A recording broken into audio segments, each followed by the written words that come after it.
Hello friends, यहाँलाई फेरि पनि मेरो युट्युब च्यानलमा स्वागत छ र आज फेरि पनि हामी लगातार कम्प्युटर कोर्स बेसिक कोर्सलाई हामी अगाडि बढिराखेका छौँ र यतिखेर हामी माइक्रोसफ्ट भित्र नै छौँ र आज हामी कसरी हाम्रो डकुमेन्टमा माइक्रोसफ्ट भित्र हाम्रो डकुमेन्टमा चाहिँ ओरिएन्टेसन भने के हो, ओरिएन्टेसन कसरी युज गर्ने अनि ओरिएन्टेसन भित्र के छ भन्ने कुराहरूलाई हामी हेर्नेछौँ।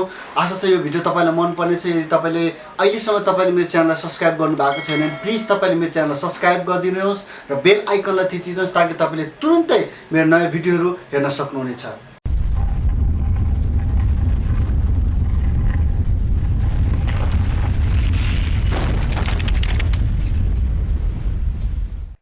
फर्स्ट हामी स्टार्टमा क्लिक गर्नेछौँ र त्यसपछि अल प्रोग्राममा जानेछौँ र यहाँनिर माइक्रोसफ्ट अफिस छ।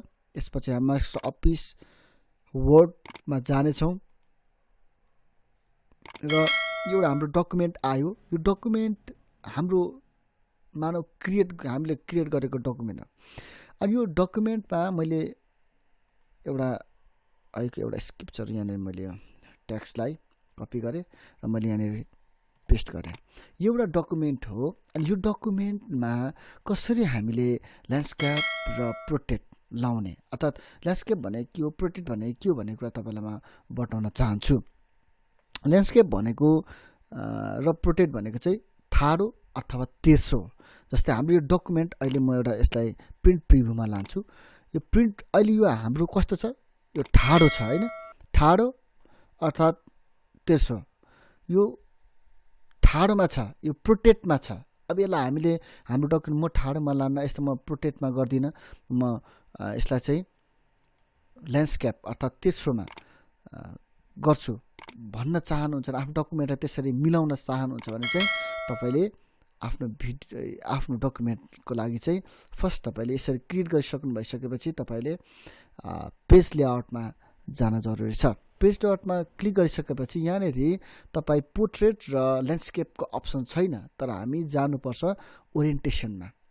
ओरिएन्टेसनमा यहाँ तपाईँले क्लिक गर्नुभएपछि यहाँनिर तपाईँको अप्सन्स आउँछ पोर्ट्रेट र ल्यान्डस्केप।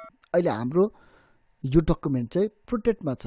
तपाईँले यहाँनिर प्रोटेक्टमा क्लिक गरिएको छ, यहाँनिर प्रोटेक्टमा यहाँनिर सेलेक्ट गरिएको छ। त्यस कारणले गर्दा हाम्रो डकुमेन्ट चाहिँ प्रोटेक्टमा छ। अब यसलाई तेर्सो होइन, तेर्सो लाउनको लागि चाहिँ अर्थात् ल्यान्डस्केपमा क्लिक गर्नुहोस्। यसरी तपाईँको डकुमेन्ट चाहिँ ल्यान्डस्केपमा यसरी बस्छ होइन। तपाईँले यसरी आफ्नो डकुमेन्टलाई ल्यान्डस्केपमा राख्न सक्नुहुन्छ। मैले यसलाई प्रिन्ट प्रिभ्यूमा लगेँ। यसरी तपाईँको डकुमेन्ट चाहिँ तेर्सो होइन, तेर्सो ठाडो होइन तर तेर्सो भएर बस्छ।